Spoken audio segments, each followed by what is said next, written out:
నేను ఇంట్లో అన్ని సరుకులు తీసుకొచ్చేయమంటే అన్ని వండుకొని తింటున్నారు, లేకపోతే వాళ్ళు లేనప్పుడు నేనే వంట చేసి వాళ్ళే పెడుతున్నాను. ఇంతకన్నా ఎవరు చేస్తున్నారు వంట? వంట మేమే చేస్తాం మేడం. మీరే చేస్తున్నారు మరి, ఆయన ఏదో వండి పెడతానంటే చెప్తున్నారు మరి. వంట నేనే చేస్తాను. ఇప్పుడు వాళ్ళు లేనప్పుడు పరిస్థితి ఏంది మేడం? చిన్న పాప ఉంటది, ఆమె ఎవరు కొండ పెడతది? ఆమె చేత కాదు. ఫీవర్ వచ్చినా తను పట్టించుకోలేదు మేడం. కాలేజ్కి వెళ్ళి వస్తాను, అయితే తనకు ఫీవర్ వచ్చి ఒక రోజు పడుకొని ఉంది, ఆ రోజు తను అసలు పట్టించుకోలేదు.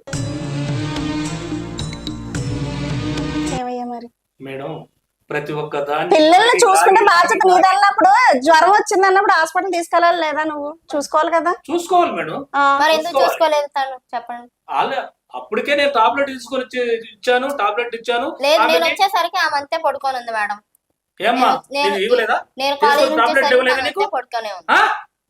నువ్వు ఇస్తే అమ్మ ఎందుకు చెప్తుంది? ఇదిగోండి మేడం, ఇంక ఇలాగే బెదిరిస్తాడు మేడం మమ్మల్ని, ఇలాగే బెదిరిస్తాడు.